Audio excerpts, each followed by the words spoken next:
En roi, assiste-t-on à une faillite de l'autorité parentale? On va poser la question dans un instant à notre invité, mais d'abord, voyez notre reportage en prévision de Noël. Qui fait vraiment le choix des cadeaux, les enfants ou les parents? Anne-Carlo San, Raïda Outa.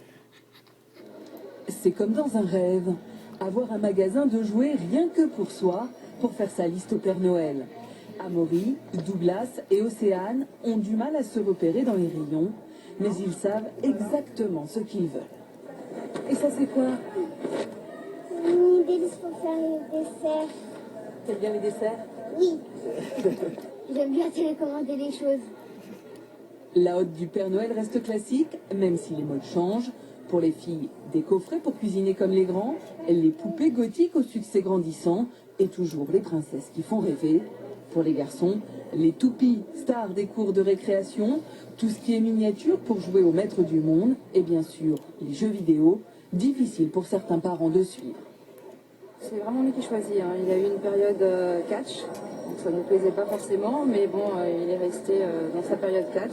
Ça a duré un petit moment, et puis et c'est vraiment lui qui choisit en fait. Des choix influencés par la publicité, les copains et les parents, mais aussi les prix. En période de crise, les enfants ont intériorisé le fait qu'ils ne peuvent pas tout avoir. Le Père Noël aussi tient ses comptes. Pour le pédopsychiatre Marcel Ruffo, un bon cadeau n'est pas forcément cher, mais avant tout... C'est simple, peu figuratif, non mécanique.